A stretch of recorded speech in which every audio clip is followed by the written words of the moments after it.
Hello. അപ്പോൾ നമ്മൾ എന്തൊക്കെ പറഞ്ഞു? മുഖ്യ അക്ഷത്തിന് സമാന്തരമായിട്ട് പോകുന്നവ എന്താണ്?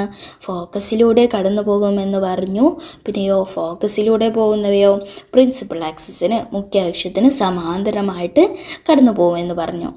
ഇനി നമുക്ക് നോക്കാനുള്ളതാണ് എന്ത്? ദർപ്പണത്തിൻ്റെ വക്രതാ കേന്ദ്രത്തിലൂടെ പതിക്കുന്ന രശ്മി, അതായത് ray of light incident through a centre of curvature of a mirror. ഇവിടെ എന്താണ്? ഇവിടെ ഒരു കോൺകേവ് ദർപ്പണമാണല്ലേ നമ്മൾ കൺസിഡർ ചെയ്തിട്ടുള്ളത്. ഇവിടെ ഒരു കോൺകേവ് ദർപ്പണം കൺസിഡർ ചെയ്തിട്ടുണ്ട്. ഇവിടെ എന്താണ്? ഇത് അപ്പേർച്ചറാണ്. ഇതെന്താണ്? ഇതിൻ്റെ മിഡ് പോയിൻ്റ് ആയിട്ടുള്ള പോളാണ്. ഇത് ഫോക്കസ് ആണ്. ഇത് സെൻറ്റർ ഓഫ് കർവേച്ചറാണ്, വക്രതാ കേന്ദ്രമാണ്.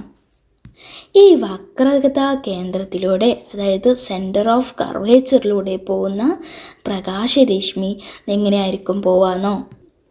ഇത് എല്ലാവർക്കും തെറ്റിപ്പോകുന്നതാണ്. നമ്മൾ ഫോക്കസിലൂടെ കടന്നു പോകുന്നത് നേരെ പോകുമെന്ന് പറഞ്ഞു. എന്നാൽ സെൻറ്റർ ഓഫ് കർവേച്ചറിലൂടെ പോകുന്നത് നേരെയല്ല പോവുക. ഇത് തെറ്റിക്കരുത്, നേരെയല്ല പോവുക. ആ വന്ന രശ്മിക്ക് അതായത് ഈ പതിച്ച രശ്മിയിലെ ഈ ഇൻസിഡൻറ്റ് റേയിൽ അതേ പാത്തിലൂടെ തന്നെയായിരിക്കും തിരിച്ചും പോവുക. അപ്പോൾ ഇങ്ങനെ വരുന്ന ഒരു റേ ഉണ്ടെങ്കിൽ, സിയിലൂടെ സെൻറ്റർ ഓഫ് കർവേച്ചറിലൂടെ ഇങ്ങനെ വരുന്നൊരു റേ ഉണ്ടെങ്കിൽ ആ റേയിലൂടെ തന്നെയാണ് ഇത് തിരിച്ചു പോകുന്നത്. അപ്പോൾ അത് നമ്മൾ വരച്ചിട്ട് അതിലൂടെ തന്നെ 2 വര വരച്ചാൽ പോരാ. നമ്മൾ വരുന്ന റേയുടെ ആരോയും പോകുന്ന റേയുടെ ആരെയും നമ്മൾ ഇങ്ങനെ അടയാളപ്പെടുത്തണം. എന്നാലാണ് നമുക്ക് വരുന്നതും പോണതും മനസ്സിലാക്കാൻ കഴിയുള്ളൂ. അപ്പോൾ നമ്മൾ കോൺകേവ് ദർപ്പണത്തിൽ എന്താണ്? സെൻറ്റർ ഓഫ് കർവേച്ചറിലൂടെ, അതായത് വക്രതാ കേന്ദ്രത്തിലൂടെ പോകുന്ന രശ്മിയെക്കുറിച്ച് മനസ്സിലാക്കില്ലേ? എങ്ങനെയാണ് പോവുക? അതിലൂടെ വരുന്നത് എന്താണ്? ഇതിലൂടെ തന്നെ തിരിച്ചു പോകും. അങ്ങനെയാണെങ്കിൽ ഇവിടെ നോക്കിയേ, ഇവിടെ നമ്മൾ കോൺവെക്സ് ദർപ്പണമാണ് കൺസിഡർ ചെയ്തിട്ടുള്ളത്. നേരത്തെ നമ്മൾ കോൺകേവ് ദർപ്പണം വെച്ച് പറഞ്ഞു. ഇനി നമുക്ക് കോൺവെക്സ് ദർപ്പണത്തിൽ എങ്ങനെയാണെന്ന് നോക്കാം. കോൺവെക്സ് ദർപ്പണത്തിൽ നമ്മൾ ആദ്യം പറഞ്ഞ ഫോക്കസിലൂടെ കടന്നു പോകുമ്പോൾ വരച്ചതുപോലെ തന്നെ ഇവിടെ സെൻറ്റർ ഓഫ് കർവേച്ചറിലൂടെ പോകുന്നത് ഇങ്ങനെ വരയ്ക്കുക. അതായത് ഈ കോൺവെക്സ് ദർപ്പണത്തിൻ്റെ പിന്നിൽ വരക്കുന്നതൊക്കെ എന്താണ് ഞാൻ പറഞ്ഞു? ഡോട്ട് ഇട്ടിട്ടാണ് നമ്മൾ പറയുക. അപ്പോൾ ഇതെങ്ങനെ വരക്കാം?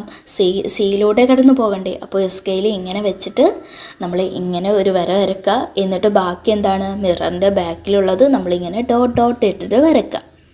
എന്നിട്ടോ നമ്മൾ കോൺകേവിൽ പറഞ്ഞതുപോലെ തന്നെ സിയിലൂടെ വരുന്നത് സെൻറ്റർ ഓഫ് കർവേച്ചറിലൂടെ വക്രതാ കേന്ദ്രത്തിലൂടെ വരുന്ന ഈ റേ എന്താണ്? അതിലൂടെ തന്നെയാണ് തിരിച്ചു പോകുന്നത്. അപ്പോൾ നമ്മൾ ഇങ്ങനെ വരുന്ന റേ എന്താണ്? ഇതിലൂടെ തന്നെ തിരിച്ചു പോകുന്നതായിട്ട് നമ്മളിങ്ങനെ ആരോ ഇട്ട് വെക്കുക. ഇതിൽ മാത്രമല്ല, നമ്മൾ നേരത്തെ മുൻ ക്ലാസ്സിൽ പറഞ്ഞതിലൊക്കെ ഇങ്ങനെ ആരോ ഇടാനും മറക്കരുത്. ഇതിൽ ഇങ്ങനെ ആരോ ഇട്ടില്ലെങ്കിൽ നമുക്ക് ഏതിലൂടെയാണ് റേ പോയതെന്ന് നമുക്ക് മനസ്സിലാക്കാൻ കഴിയില്ല. ജസ്റ്റ് വരച്ചാൽ പോരാ, ആരോ ഇടാനും മറക്കരുത്. അപ്പോൾ എന്താണ് പറഞ്ഞത്? സെൻറ്റർ ഓഫ് കർവേച്ചറിലൂടെ വക്രതാ കേന്ദ്രത്തിലൂടെ വരുന്നത് എന്താണ്? അതിലൂടെ തന്നെ തിരിച്ചു പോകും. അങ്ങനെയാണെങ്കിൽ ഇവിടെ നോക്കിയേ, ഇവിടെ ഒരു കോൺകേവ് ദർപ്പണം വരച്ചിട്ടുണ്ടല്ലേ. ഇവിടെ ഏതിലൂടെയാണ് പ്രകാശരശ്മി വരുന്നത്? പോളിലേക്കാണ് പ്രകാശരശ്മി വരുന്നത്. പോൾ എന്താണ്? നമുക്കറിയാം, അപ്പേർച്ചറിൻ്റെ മധ്യബിന്ദുവാണ്. ഈ അപ്പേർച്ചറിൻ്റെ മധ്യബിന്ദു ആയിട്ടുള്ള മിഡ് പോയിൻ്റ് ആയിട്ടുള്ള ഈ പോളിലേക്ക് വരുന്ന റേ ഓഫ് ലൈറ്റ്, പ്രകാശരശ്മി എങ്ങനെയാണ് പോവാന്നോ? ഇങ്ങനെ വരുന്ന ഈ റേ നമുക്ക് എങ്ങനെ പറയാം? ഇത് മുഖ്യ അക്ഷത്തിന്, പ്രിൻസിപ്പൽ ആക്സിസിനും ഈ ഇൻസിഡൻറ്റ് ചെയ്തിട്ടുള്ള റേക്കും ഇടയിലൊരു കോൺ ഉണ്ടായിട്ടില്ലേ? അതിന് നമ്മൾ എന്താണ് പറയുക? നമ്മൾ പഠിച്ചില്ലേ, ഇൻസിഡൻറ്റ് ആംഗിള് എന്ന് പറയും. എന്താണ് പറഞ്ഞത്? മുഖ്യ അക്ഷത്തിനും ഈ ഈ പതിച്ചിട്ടുള്ള ഇൻസിഡൻറ്റ് റേക്കും ഇടയിൽ എന്താണ്? ഒരു ആംഗിൾ ഉണ്ടായിട്ടുണ്ട്, ഒരു കോൺ ഉണ്ടായിട്ടുണ്ട്. ഈ കോണിനെ നമ്മൾ എന്താണ് പറയുക? ഇൻസിഡൻറ്റ് ആംഗിൾ, അതായത് പതനകോൺ എന്ന് പറയും. ഈ പതനകോണിനെ നമ്മൾ I എന്ന ലെറ്റർ കൊണ്ട് സൂചിപ്പിക്കുകയാണെങ്കിൽ ഇതിനൊരു പ്രതിപതന കോൺ ഉണ്ടാവില്ലേ? അതായത് റിഫ്ലക്റ്റഡ് ആംഗിൾ ഉണ്ടാവില്ലേ? അതെങ്ങനെയായിരിക്കും? നമ്മൾ പഠിച്ചിട്ടുണ്ട്, ഇത് I ആണെങ്കിൽ എന്തായിരിക്കും? I = R ആയിരിക്കും. പതനകോണും പ്രതിപതന കോണും എന്തായിരിക്കും? തുല്യമായിരിക്കും. അപ്പോൾ ഇവിടെയുള്ള പ്രതിപതന കോൺ എങ്ങനെ വരക്കാം? ഇതേ ആംഗിളിൽ തന്നെ നമുക്ക് ഇങ്ങനെ വരക്കാം. ഇതെന്താണ്? ഇത് റിഫ്ലക്റ്റഡ് റേ ആണല്ലേ. ഈ മുഖ്യ അക്ഷത്തിനും പ്രിൻസിപ്പൽ ആക്സിസിനും റിഫ്ലക്റ്റഡ് റേക്കും ഇടയിലുണ്ടാക്കുന്ന ഈ കോൺ എന്താണ്? പ്രതിപതന കോണാണ്, റിഫ്ലക്റ്റഡ് ആംഗിളാണ്. അപ്പോൾ ഈ പോളിലേക്ക് വരുന്ന റേ എങ്ങനെ പോകും? ഇവിടെ ഒരു ഐ എന്ന ആംഗിൾ ഉണ്ടാക്കുകയാണെങ്കിൽ ഈ അതേ ആംഗിൾ തന്നെയായിരിക്കും തിരിച്ചു പോകുന്ന റിഫ്ലക്റ്റഡ് റേയും പോവുക. അപ്പോൾ പോളിലേക്ക് ഇങ്ങനെ വരുന്ന റേ എന്താണ്? ഇങ്ങനെ തിരിച്ചു പോകുന്നതായിട്ട് നമുക്ക് കാണാൻ കഴിയും. ഇത് നമ്മൾ കോൺകേവ് ദർപ്പണത്തിലാണല്ലേ പറഞ്ഞത്, കോൺകേവ് മിററിലാണ് പറഞ്ഞത്. അങ്ങനെയാണെങ്കിൽ കോൺവെക്സ് ദർപ്പണത്തിൽ, കോൺവെക്സ് മിററിൽ എങ്ങനെയാണ് പോവുക എന്ന് നോക്കാം. അതായത് പ്രകാശരശ്മി, റേ ഓഫ് ലൈറ്റ് ഈ പോളിലേക്ക് ഇൻസിഡൻറ്റ് ചെയ്യുമ്പോൾ എങ്ങനെയാണ് തിരിച്ചു പോകുന്നതെന്ന് നോക്കാം. നമ്മൾ കോൺകേവിൽ പറഞ്ഞതുപോലെ തന്നെ എന്താണ് ഇങ്ങനെ വരുന്ന റേ എന്താണ്? ഇൻസിഡൻറ്റ് റേ ആണ്, പതനരശ്മിയാണ്. ഇങ്ങനെ വരുന്ന പതനരശ്മിക്കും എന്താണ് പ്രിൻസിപ്പൽ ആക്സിസിനും ഇടയിൽ എന്താണ് ഒരു കോൺ ഉണ്ടാകുന്നുണ്ട്. ആ കോൺ എന്താണ്? പതന കോണാണ്. അതിനെ നമ്മൾ ഐ എന്ന് സൂചിപ്പിക്കാം. അതായത് ഇൻസിഡൻറ്റ് ആംഗിളാണ്. ഈ ഇൻസിഡൻറ്റ് ആംഗിളിനെ നമ്മൾ എന്ത് ലെറ്റർ കൊണ്ട് സൂചിപ്പിക്കാം? ഐ എന്ന് വെച്ച് പറയാം. അങ്ങനെയാണെങ്കിൽ ഐയും ആറും ഈക്വലാണ്. അപ്പോൾ ഇവിടെ ആർ എങ്ങനെ ഉണ്ടാകുന്നത്? ഇങ്ങനെ ഈ ഇൻസിഡൻറ്റ് റേ ആണെങ്കിൽ റിഫ്ലക്റ്റ് റേ ഉണ്ടാകും. ഈ റിഫ്ലക്റ്റ് റേൻ്റെ പ്രത്യേകത എന്താണ്?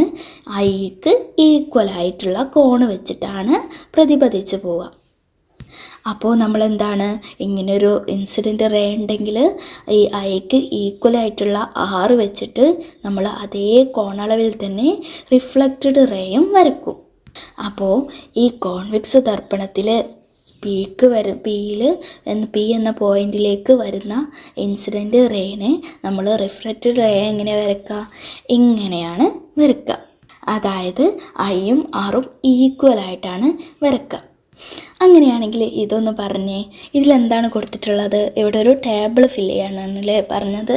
അപ്പോൾ അതായത് മുഖ്യ അക്ഷത്തിന് സമാന്തരമായിട്ട് പാരലൽ ടു പ്രിൻസിപ്പൽ ആക്സിസ്, മുഖ്യ അക്ഷത്തിന് സമാന്തരമായിട്ട് വരുന്ന റേ എങ്ങനെയാണ് പോവുക? കോൺകേവ് ദർപ്പണത്തിൽ, കോൺകേവ് മിററിലും കോൺവെക്സ് മിററിലും എങ്ങനെയാണ് പോവുക എന്നാണ് ചോദിച്ചത്. ഇവിടെ നോക്കിയേ, എങ്ങനെയായിരുന്നു മുഖ്യ അക്ഷത്തിന് സമാന്തരമായിട്ട് പോകുന്നത്? എങ്ങനെയായിരുന്നു? ഫോക്കസിലൂടെയാണ് കടന്നു പോവുക. ഏതിലൂടെയാണ്? ഫോക്കസിലൂടെയാണ് കടന്നു പോവുക.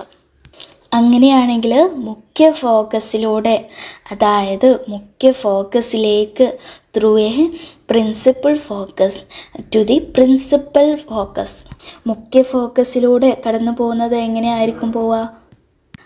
നമ്മൾ പറഞ്ഞു മുഖ്യ ഫോക്കസിലൂടെ, അതായത് പ്രിൻസിപ്പൽ ഫോക്കസിലൂടെ കടന്നു പോകുന്നവ ഏതിലൂടെ കടന്നു പോകും? പ്രിൻസിപ്പൽ ആക്സിസിന്, മുഖ്യ അക്ഷത്തിന് സമാന്തരമായിട്ട് കടന്നു പോകും. ഇനി വക്രതാ കേന്ദ്രത്തിലേക്ക് വരുന്നത് ഏതിലൂടെ കടന്നു പോകും? Through the centre of curvature to the centre of curvature. എങ്ങനെയായിരിക്കും പോവുക? അതിലൂടെ തന്നെ ആയിരിക്കും അല്ലേ പോവുക. സിയിലൂടെ വരുന്നത് എന്താണ്?